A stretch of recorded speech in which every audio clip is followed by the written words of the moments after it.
Question ہے علی بھائی، اکثر لیکچرز کے آغاز میں جو مسنون خطبہ پڑھتے ہیں، جامعہ ترمذی کی اس حدیث کو مشکوٰۃ المصابیح کی حدیث نمبر 3149 کے فٹ نوٹ پہ ضعیف لکھا ہے، حقیقت حال کیا ہے؟ اس کی وضاحت کرتے ہیں۔ اس حدیث کو شیخ البانی تو صحیح کہتے ہیں، لیکن وہ شواہد کی بنیاد کے اوپر. باقی یہ صحیح ہے کہ اصول محدثین پہ یہ حدیث سخت ضعیف ہے، کیونکہ عامش بھی مدلس ہے، اس کے علاوہ اور مدلسین ہیں اور کچھ ضعیف راوی بھی ہیں. اسی لیے شیخ زبیر صاحب چونکہ اسٹرکٹ تھے، وہ اصول محدثین کو فالو کرتے تھے کہ یہ جو ہم خطبہ پڑھتے ہیں اس کے بارے میں جو حدیث ہے وہ حدیث اسپیسیفکلی جس میں سارا خطبہ ایک جگہ ترمذی کی، جو مشکات میں کیا نمبر بتایا 3149 وہ ضعیف ہے. لیکن اس کے اندر جتنے الفاظ ہیں اس کو شیخ زبیر صاحب بھی صحیح سمجھتے تھے دوسری احادیث کی بنیاد کے اوپر، کیونکہ باقی احادیث میں یہ نبی علیہ السلام کے خطبات میں یہ الفاظ ملتے ہیں. جیسا کہ ہم جو سٹارٹ میں پڑھتے ہیں ان الحمد للہ نحمدہ ونستعینہ ونستغفرہ، تو یہ نبی علیہ السلام سے صحیح مسلم میں الفاظ ثابت ہیں.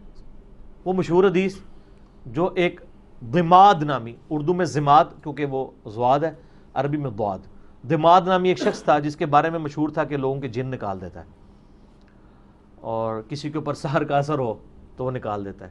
مکے میں آیا تو مکے والوں نے کہا کہ تم آئے ہوئے ہو تو ہمارا بھی ایک بڑا لاڈلا صادق اور امین محمد صلی اللہ علیہ وسلم بڑا اچھا بندہ تھا، اچانک اس کو کچھ ہو گیا.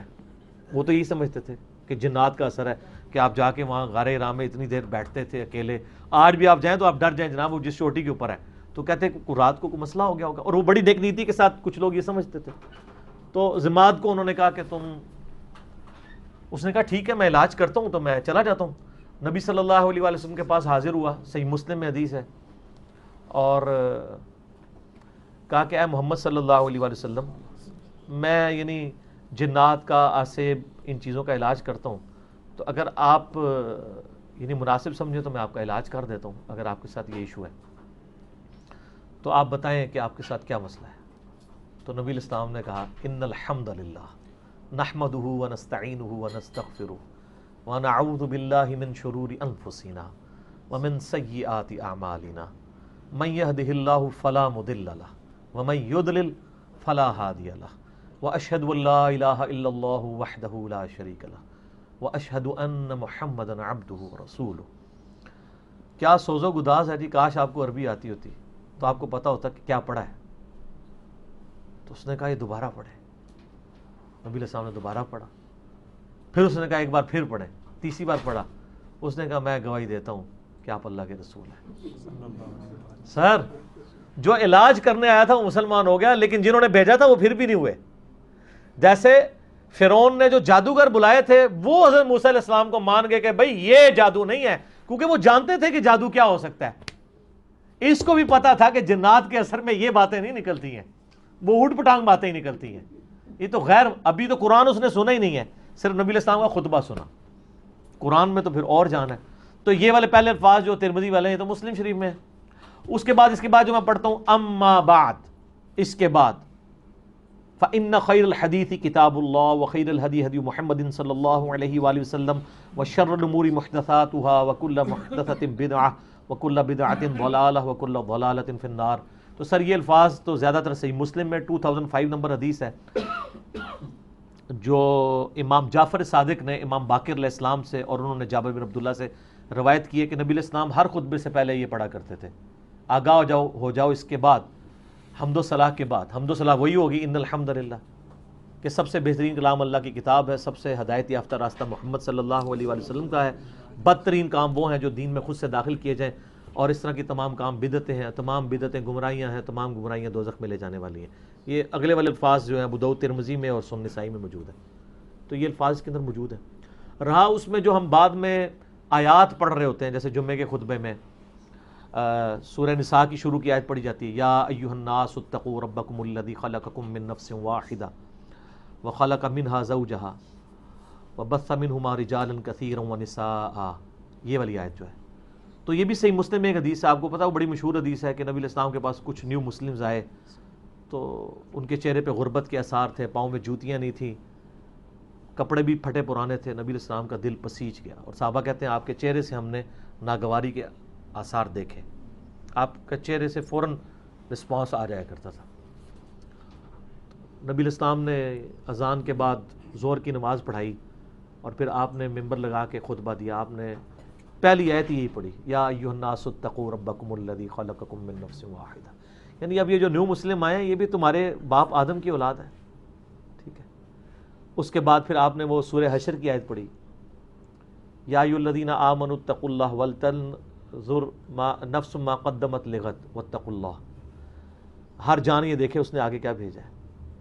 یہ آیت بھی ہم پڑھتے ہیں. تو تقوی والی جتنی آیات ہیں یہ پڑھ لیں, یا وہ یا ایھا الذین آمنوا اتقوا اللہ حق تقاتہ ولا تموتن الا وانتم مسلمون, کیونکہ صحیح مسلم میں اوپر تلے کئی احادیث ہے کہ نبی الاسلام کے جمعے کا خطبہ قرآن کی آیات ہوتی تھی, بخاری میں بھی موجود ہے.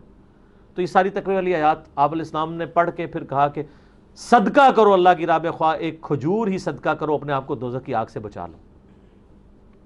تو صحابہ کرام کہتے ہیں کہ لوگ اپنے گھروں کو لوٹے تو ایک شخص گھر گیا, اس نے اتنا سامان سمیٹا کہ بڑا بورا اس نے تیار کیا, اور وہ اتنا وزنی تھا کہ وہ بڑی مشکل سے گھسیٹتا ہوا لا کے اس نے مسجد نبوی کے سین میں رکھا. بارش کا پہلا قطرہ جب لوگوں نے دیکھا اس کا جذبہ, تو پھر باقی لوگ بھی گئے.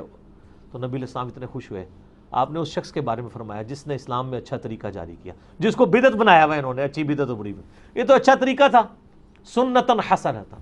تو جتنے لوگ اس پہ عمل کریں گے اس کا ثواب بھی اسے ملے گا, اور ان کے ثواب میں بھی کمی نہیں ہوگی. یہ نہیں کہ ان کا ختم. اور جس نے اسلام میں برا طریقہ سنتن سیئۃً جاری کیا, اس کا وبال اس پہ ہوگا. جتنے لوگ اس کے اوپر چلیں گے ان کا وبال بھی اس پہ ہوگا, اور ان کے وبال میں بھی کمی نہیں آئے گی. یہ اس موقع پہ آپ علیہ السلام نے فرمایا تھا. اور پھر بخاری کے صحیح مسلم کے الفاظ ہیں, صحابہ کرام کہتے ہیں کہ جب نبی علیہ السلام نے دیکھا مسجد نبی میں ڈھیر لگ گیا تو آپ کا چہرہ مبارک سورج کی طرح چمکنا شروع ہو گیا, جیسا کہ سورج میں سونا چمکتا ہے, ایسے آپ کا چہرہ مبارک چمکنا شروع. فوراً ابرپٹ رسپانس آتا تھا نا آپ علیہ السلام کا, یعنی چہرے کا رسپانس بڑا ابرپٹ ہوتا تھا. بخاری مسلم میں حدیث ہے کہ نبی علیہ السلام میں کنواری لڑکیوں سے زیادہ شرم و حیا تھی, اور جب بھی نبی علیہ السلام کوئی ناگواری کی چیز دیکھتے تو ہم آپ کے چہرہ مبارک سے پہچان لگتے کہ آپ کو بات بری لگی. سر یہ بالکل ایک نمبر جو انسان ہے نا وہ یہ کر سکتا ہے, منافق آدمی یہ کر ہی نہیں سکتا, وہ گناہ ہوتا ہے. ہاں یہاں آپ دیکھ لیں جس کے ساتھ آپ کے مفادات جڑے ہوتے ہیں آپ غصہ پی جاتے ہیں, اس کو پتہ بھی نہیں لگنے دیتے. لیکن انبیاء جو دل میں ہوتا ہے وہی سامنے ہوتے ہیں. اگر کوئی بات بری لگتی تھی, صحابہ کہتے ہیں ہم آپ کے چہرے پہ نظر رکھتے تھے, اگر آپ کو بات بری لگی ہے نا ہمیں پتہ چل جاتا بری لگ گئی ہے, اور کوئی بات اچھی لگتی تھی آپ کے چہرے سے پتہ چل جاتا تھا. اور دوسرا انبیاء بڑے رقیق القلب ہوتے ہیں. آنسو جس طرح چھوٹے بچوں کے آنسو فوراً نکل آتے ہیں نا, کیونکہ صاحب آپ دیکھیں بچوں کے آنسو کس طرح نکلتے ہیں. یار یہ تو بندہ بڑا بندہ جتنی بھی ایکٹنگ کر لے اتنے آنسو نکال ہی نہیں سکتا. آپ ایک نشست میں ان کو 50 دفعہ رلا سکتے ہیں, 50 دفعہ ہنسا سکتے ہیں. بچے سے کوئی چیز چھینے تو رونا شروع کرتے, ساتھ ہی دیں ہنسنا شروع کر دے گا. انسان تو اتنا نہیں کر سکتا, ساتھ ہی کچھ ایکٹ کریں پھر رونا. آنسو تو تیار بیٹھے ہیں جیسے کوئی ٹوٹی کھل گئی ہے. کیوں؟ بچے ہوتے ہیں رقیق القلب, بالکل دل ان کا صاف ہوتا ہے, ان کا رسپانس ایبرپٹ ہوتا ہے. انبیاء بھی بڑے رقیق القلب ہوتے ہیں. اسی لیے آپ دیکھتے ہیں کہ نبی علیہ السلام کوئی بھی واقعہ دیکھتے تھے فوراً آنسو نکل آتے تھے. خوشی کا کوئی منظر دیکھا ہے, خوشی کے آثار جاری ہو گئے. آپ کا یعنی رسپانس بڑا ہی فوراً والا ہوتا تھا, کیونکہ دل بالکل صاف تھا, نظر آتا تھا. جو چیز اگر آپ کو بری لگی ہے آپ کے چہرے مبارک سے نظر آ جاتی تھی, اچھی لگی ہے تو نظر آ جاتی تھی. دکھ ہوا ہے تو رونا شروع کر دیا. اور آپ علیہ السلام تو کسی کی بھی کوئی بات دیکھتے تھے تو فوراً آپ کے آنسو ہی نہیں رکتے تھے. تو یہ یعنی آپ کی دل کی رقت تھی. لہٰذا یہ رقیق القلب ہونا, یعنی دل کا نرم ہونا, یہ بہت بڑی نعمت ہے اگر کسی کو نصیب ہو تو. لیکن علماء نے جب آپ کے چندے یعنی بٹورنے ہوتے ہیں یا ٹی وی چینلز کے اوپر آپ کو اپنا گرویدہ کرنا ہوتا ہے تو وہ روتے ہیں اور نیچے اتر کے آپ کو رلاتے ہیں. بندہ کہتا ہے یار یہ وہی بندہ تھا. یقین کریں ہمیں تو ایسی ایسی بھی سٹوریاں پتہ چلتی ہیں نا بڑے بڑے فضلاء کی اور نیکوکار لوگوں کی, کہ بندہ کانوں کو ہی ہاتھ لگاتا ہے کہ یار تو بڑے بڑے نیکوکاروں کی مٹی پلید ہونے والی ہے. مجھے ڈاکٹر اسرار صاحب کی بات یاد آئی. وہ کہتے تھے کہ دنیا میں کئی جماعتوں کے لیڈر اٹھائے جائیں گے اور ان کی مٹی پلید ہوگی دنیا میں, جن کو لوگ بڑا لیڈر سمانا کرتے تھے. یہ بڑا امتحان والا معاملہ ہے. اور اسی لیے یہ جو لیڈرشپ والا معاملہ ہے نا, یہ آپ سمجھیں انگارے پہ بیٹھنا ہے. میں اسی لیے کہتا ہوں کہ آپ لوگ تو بڑے سکون سے بیٹھے ہوئے ہیں, آپ کی نیت پہ تو کوئی شک نہیں ہے. اس کی وجہ یہ ہے کہ آپ لوگوں کو اس آزمائش سے گزرنا نہیں پڑنا. آپ تو آڈینس ہیں, آپ نے تو اکیلے میں عمل کرنا ہے. مسئلہ تو اس کے لیے جو ادھر بیٹھا ہوا ہے کہ وہ ہر وقت اپنے اوپر نظر رکھے کہ وہ اس کی وجہ سے کوئی دنیاوی منفعت نہیں لے رہا, کوئی دنیا میں کوئی مقام و مرتبہ لینے کے لیے تو درپے نہیں ہے.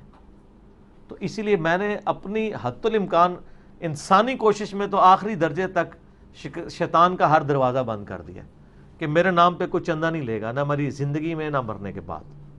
نمبر 2, میرے نام کے اوپر کوئی کسی عورت کے ساتھ نہ چھپی دوستی رکھے گا نہ سامنے والی دوستی رکھے, کوئی واٹس ایپ کا گروپ عورتوں کے ساتھ ہینڈل نہیں کرے گا. ٹھیک ہے جی. نمبر 3, میرے نام کے اوپر کوئی بندہ کوئی بینیفٹ نہیں لے گا, نہ کوئی فیم نہ کوئی مشہوری. اس لیے آپ دیکھیں لوگ منتیں مارتے ہیں آئے دن, ذرا دیکھیں ادھر فون آ رہے ہوتے ہیں, کوئی جرمنی سے ویزا بھیج رہا ہوتا ہے, کوئی آسٹریلیا سے بھیج رہا ہوتا ہے, جی چند دنوں کے لیے آ جائیں. لوگ تو منتیں مار کے تو ٹور لگواتے ہیں, ہماری لوگ منتیں مارتے ہیں آ کے, تو ہم وہ ہمارا زود بھی پھر مولا علی والا ہے نا. ٹھیک ہے, لیکن میں پھر وہ عرض کر دیتا ہوں کہ ہمارے اندر زہد تو علی والا ہے, لیکن چلاکی و شاری علی کے مخالفین والی ہے. لیکن ہم اس چلاکی و شاری سے کسی کو نقصان نہیں پہنچاتے, بلکہ مخالفین کے شر سے بچتے ہیں. الحمدللہ. ٹھیک ہو گئی.